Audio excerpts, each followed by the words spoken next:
Hi, I'm Jeff Skversy. On this episode of Inside the Huddle, presented by Sportskeeda, I chat with former Philadelphia 76ers general manager and former Brooklyn Nets general manager, Billy King, who is now the senior partner at Modern Executive Solutions. We'll talk about his newest venture and how he helps sports franchises find top-level executives now. We'll also talk about his past running the Sixers and running the Nets, as well as, of course, those two teams are hot topics these days. Joel Embiid, James Harden, that tandem we will touch. We'll also talk about Kyrie Irving and Kevin Durant, the situation going on in Brooklyn. He shares some great stories about his days with Allen Iverson, and one of my favorite stories about how he had to hide Allen Iverson's jersey from him during a game in New York so AI wouldn't play. He'll talk about that. And of course, Coach K, his friend and mentor who he played for at Duke, and an interesting call he made to Coach K when he tried to convince him to leave Duke and come to Philadelphia to be the Sixers coach.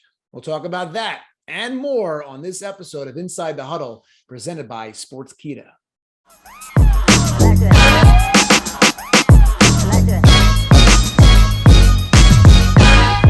Hey, Billy, thanks for joining me. How are you? I'm doing good, Jeff. How are you? Good. So I was looking this up, and I identify you as a former Sixers GM, former Nets GM, but you kind of got your starting coaching on the bench for Larry Brown in Indiana with the Pacers. Why did you not and stay in coaching?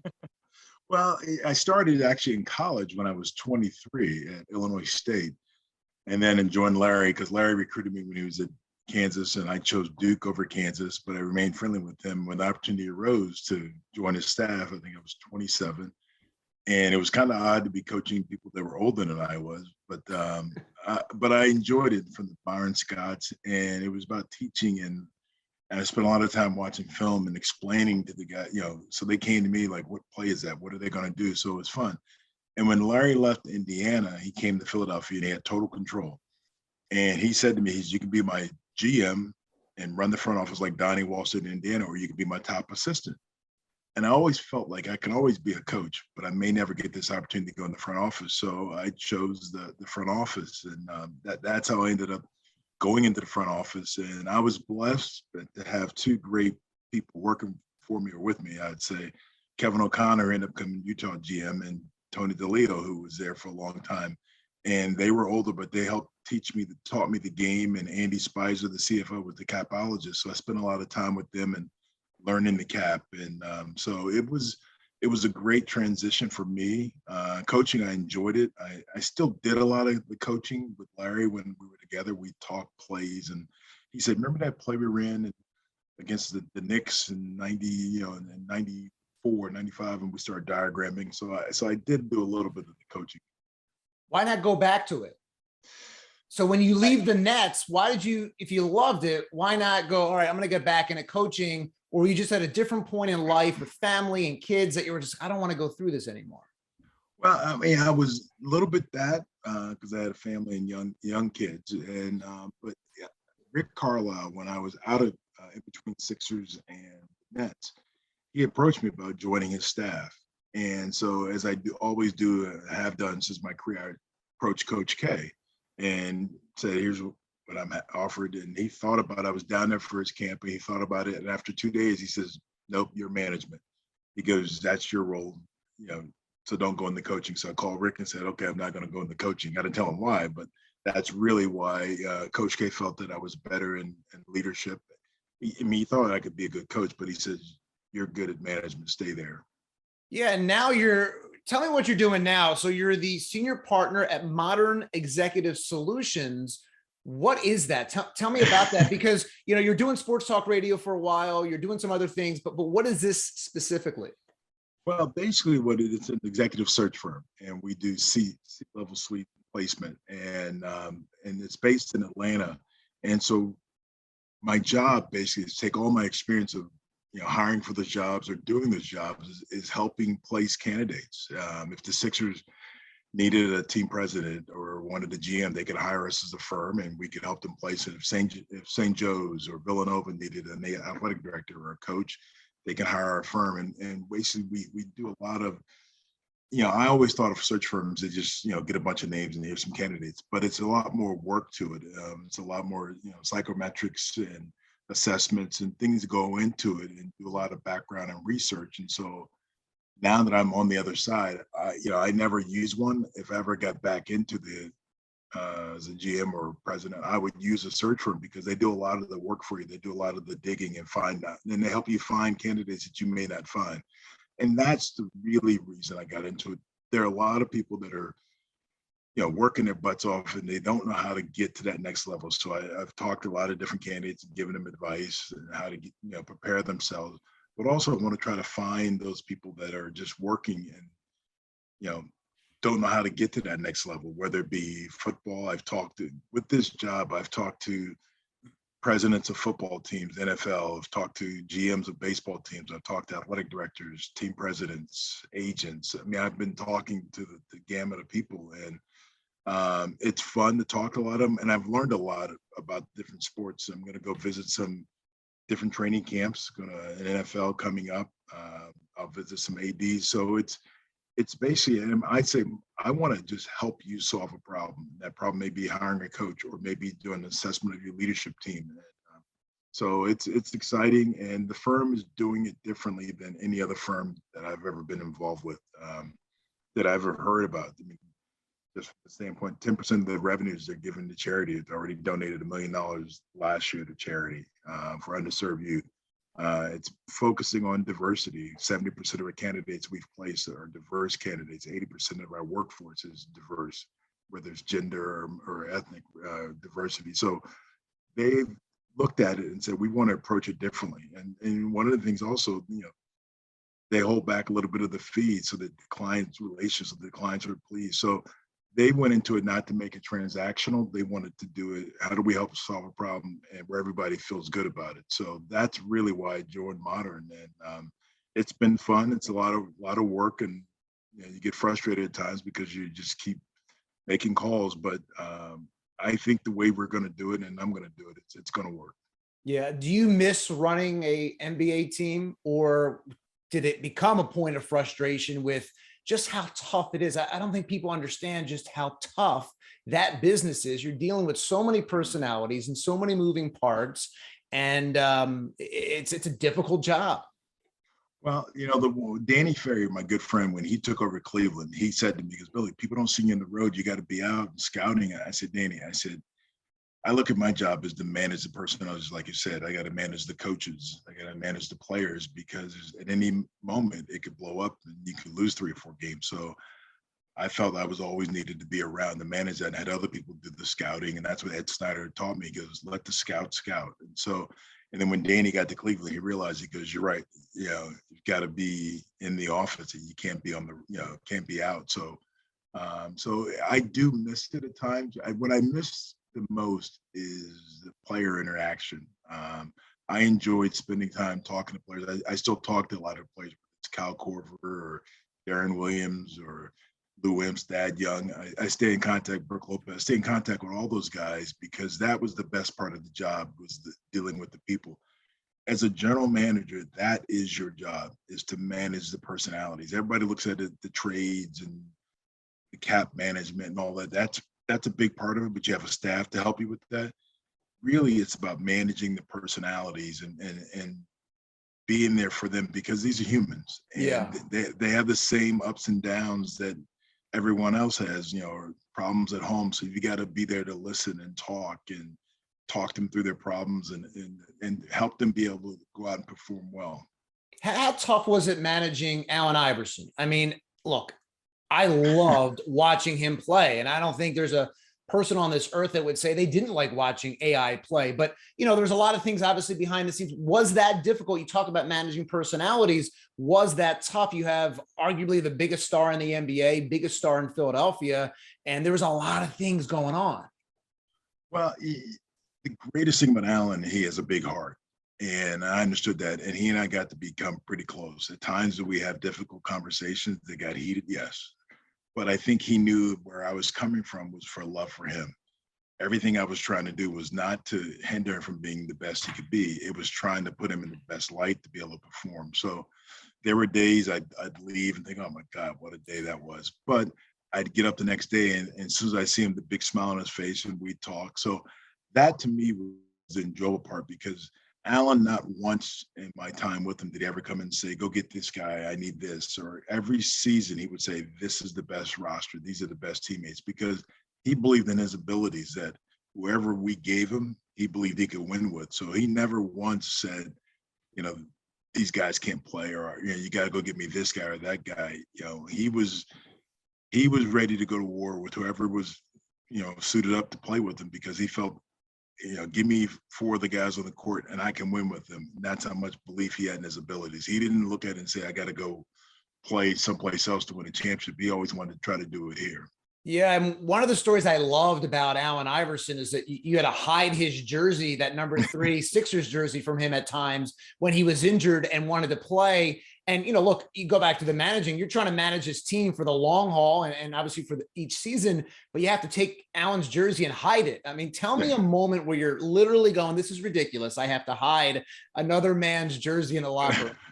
I think the game was in New York one time, and he wanted to play desperately because obviously he's at the Garden, but he was hurt and couldn't play. And so I remember telling our equipment, Scotty, I said, Scotty, you got to hide the jersey. I said, because if he gets it, he's going to put it on, and it'll be a fist fight not to let him play. And that time he found the jersey, but he didn't have shoes. So he was telling the ball boy to run to Foot Locker to get him some shoes, to get him some Reebok so he could play. But that was him. He wanted to play every chance he got. He didn't, you know, practice wise, that was in his mind, he needed to heal his body because he was playing 42 minutes a night. So he looked at it as like, I'm here, but I just can't get banged up because we play again tomorrow night. And it got more blown up, more so. I think Larry talked about it a lot more. And that's what's frustrated Allen, because he was giving us everything he had in the games.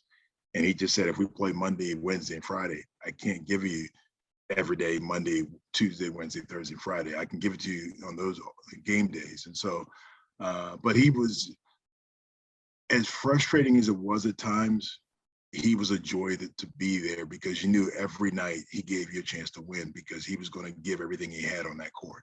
Yeah, and you look back at the 0-1 finals, and look, I think on paper, the Lakers had maybe more firepower, but you saw that grit, and almost like a true Philadelphia story. You saw that grit and determination from Iverson and Eric Snow and that entire cast. And you know, it almost goes, man, what if they pulled that off against the Lakers? Yeah, no, and we won game 1, and it was like, okay, you know, and then game 2, we were right there. Even in game 3, I thought we had a chance.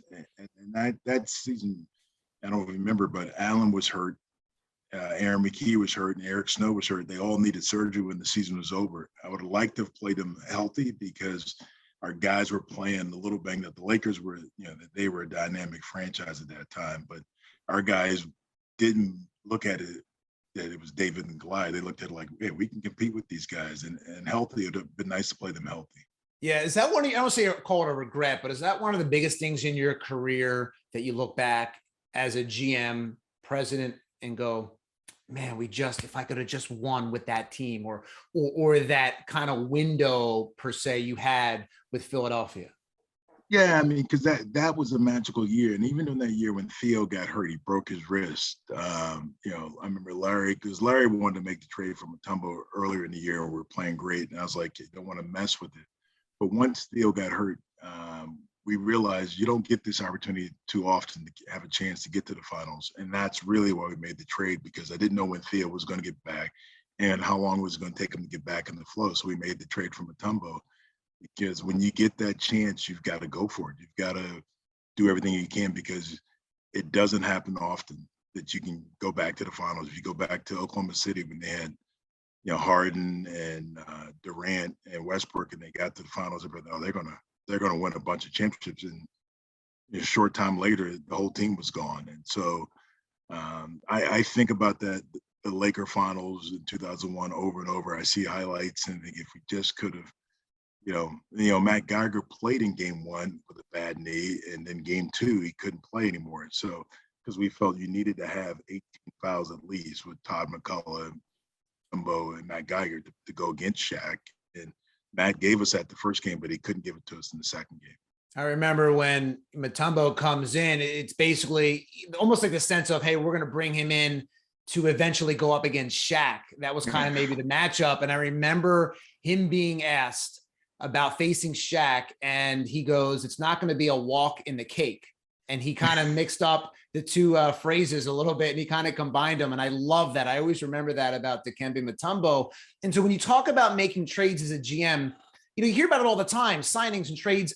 So like, walk me through a typical trade. Like, are you just picking up the phone going, I want that guy? Like, what is the art of making a trade as a general manager?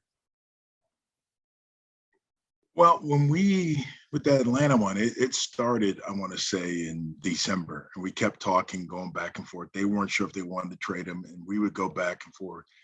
And then it got to the point when Theo got hurt, it got a little more serious. And we said, all right, would you do this? And go, yeah, but I couldn't put this guy in the deal. And then they take a guy out, and with the NBA and the cap, you've got to make the numbers work. Right. So we'll add this guy, and they said, well, okay, I like that guy. Would you put a pick? No. So you go back and forth on it. Sometimes it happens quickly, like sometimes it takes a lot longer, or they may say, we don't want the guys you're sending, and so then you got to find a place for the guys that you want to trade. So you call another team that may, you have notes, and you say, okay, this team wants these two guys.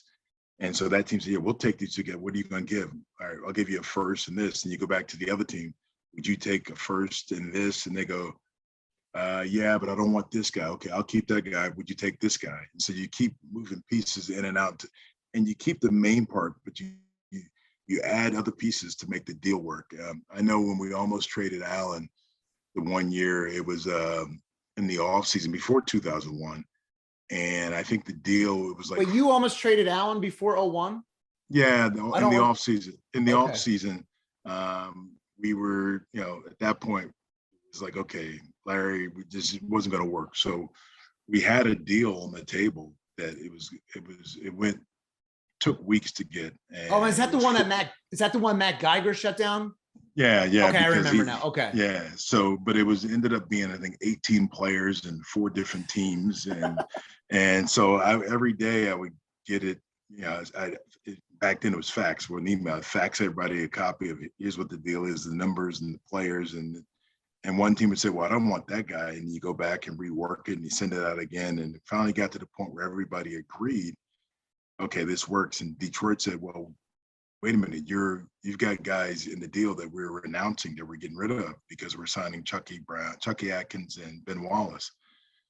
And it won't work unless Matt Geiger, waives his trade kicker. And so I remember having a conversation with David Falk, and he says, Bill, I think it was like $1.5 million. He says, I can't recommend to do that, but I'll ask him. And then Matt said no, and that's how the deal fell apart. And it was all because, and I kept saying, Detroit, you have a chance to get Allen Iverson, you want to over Ben Wallace and Chucky Atkins, and Ben Wallace is now a Hall of Famer. But that was that. I mean, you go back and forth with numbers, and you rework deals to make it all work. And sometimes the deal doesn't work. It's off by $20,000 when you get there, and you sit there and goes, and you try to figure it out. And you say, we can't do it because it's $20,000. Yeah, I mean, it sounds like a pain in the butt, to be honest. And you sit there and you go, are you kidding me? We can't make this deal work for $20,000. And you try to rework it, and sometimes you don't have players you want to put in the deal, or they don't want it because the salary's too big. So it can be frustrating, and that's sometimes when you're doing signings in the offseason, like now with James Harden, you wait on the timing of it, because when you sign him, his number goes in, so you hold off on signing that number till you know exactly if you're going to do any other trades. So and that's why Andy Spicer, the CFO, was the cap guy, because he was helping. He was good at working the numbers. He would send it back, and I'd say, all right, take this guy out and put this guy in, and I think it works on my end. And he goes, we're off by another $10,000, and all right, add this guy, put this guy out. And it works. And you go to the team, they go, no, we don't want to do that. And so then you got to start all over again. Yeah, and you almost landed Tracy McGrady, right? And to pair with Allen Iverson. Yeah. We agreed the night before, and that's what happens a lot of times. You agree to a deal and you want to sleep on it. So Tracy McGrady was going to be a free agent, and Toronto said, "Look, we'll give you McGrady in a first." I'm not sure. I think Jerry Stackhouse was going to be, or Larry Hughes. Larry Hughes was going to go to Toronto, and I said, "Yeah, we'll do it." And sorry, let's sleep on it, and we'll talk in the morning. But in the meantime, I think Toronto had talked to their coaches, and one of their coaches had alerted Stephen A. Smith, who was here covering the Inquirer, and Stephen put it out there that this potentially happened. Toronto got a lot of heat up there, and they backed out of the deal.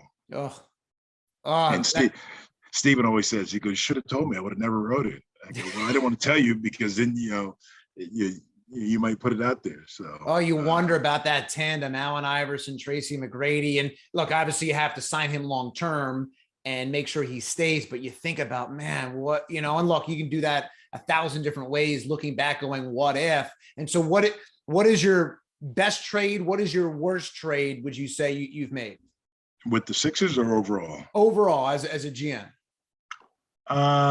Probably the two of the best ones probably was getting Mutombo, obviously, because I think that was a piece that we needed at that time, and Eric Snow, because we traded a future second round pick to get Eric Snow. He was the fourth point guard on Seattle and wasn't playing.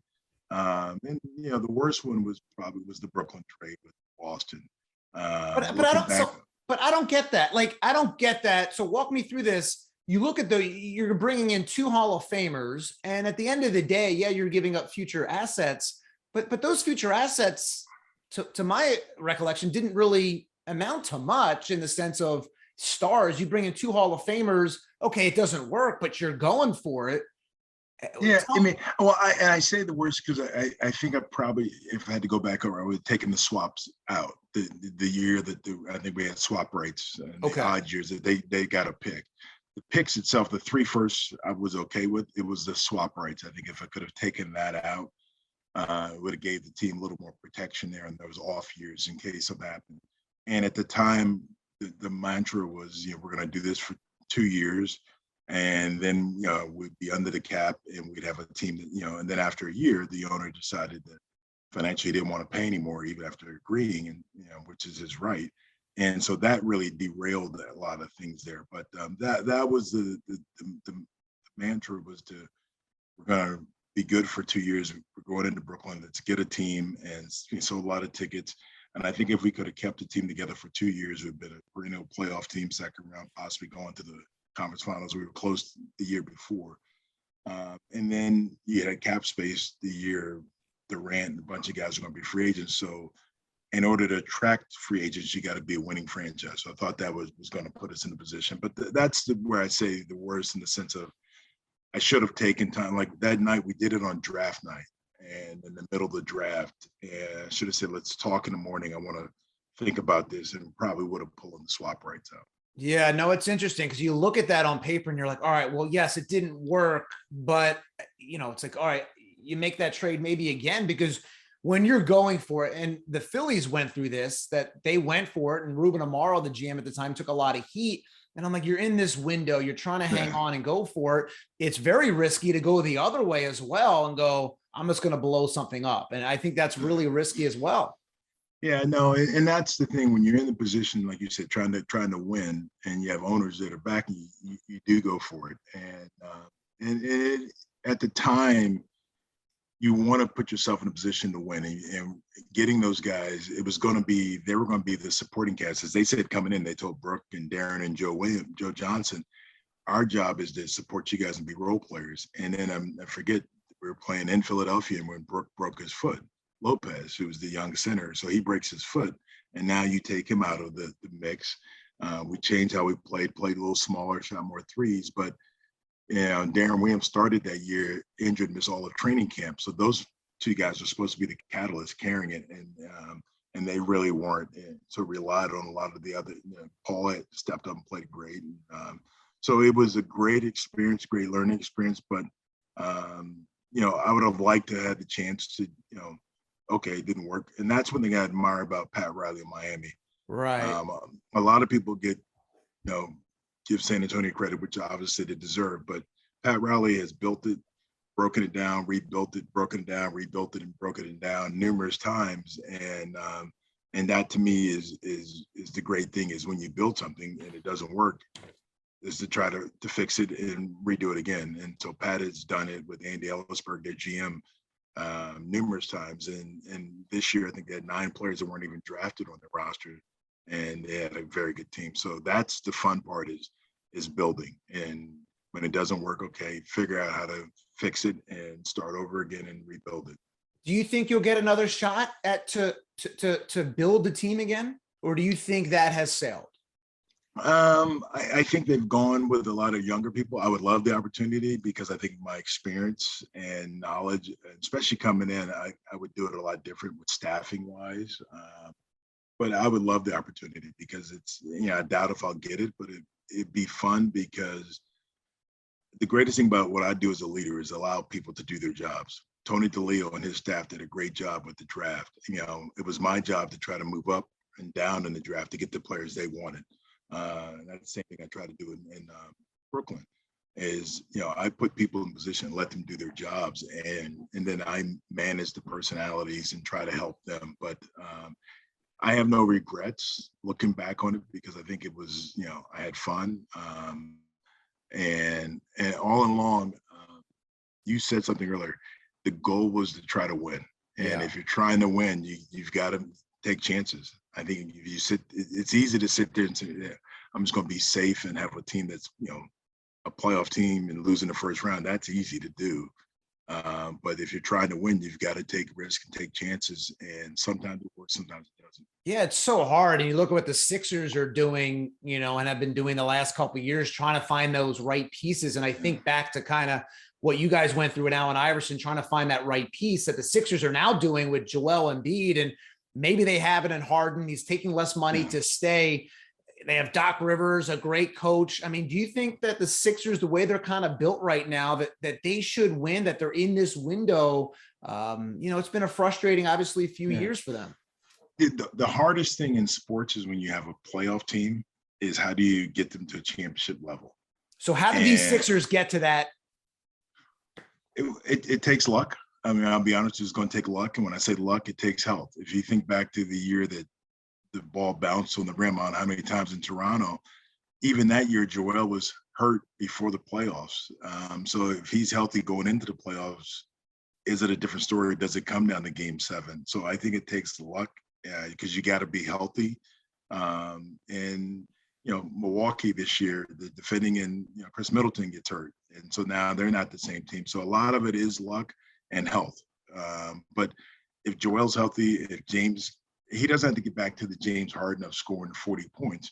Like he said, he almost averaged a triple-double. He's a distributor. Now you need Tobias Harris to be more consistent. Need PJ Tucker to come in.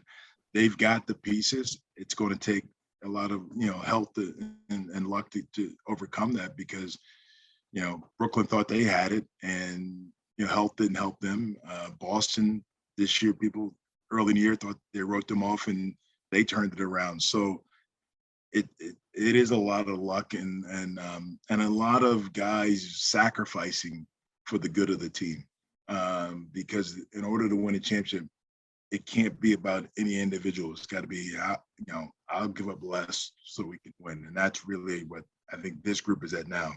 They've got to sacrifice and say, it doesn't matter what any individual, because if you win, all the individuals have success. Think about the 2008 Phillies.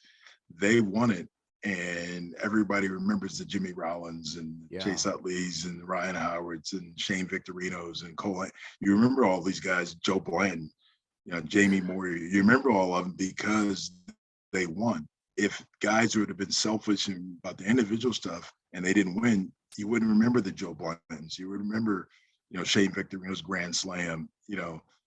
Those things stick with you because it's as a team they won, and you remember the moments, when they were down against the Dodgers and, the big home run. So moments like that happens because they all sacrifice for the good of the team. Yeah, Doc Rivers is being criticized, even again this year for not winning. And he was just, guys, it's so hard. You don't understand how hard it is. And so when you look at this kind of tandem now, I mean, do you think with a full season with Harden and Embiid, the Sixers are contenders?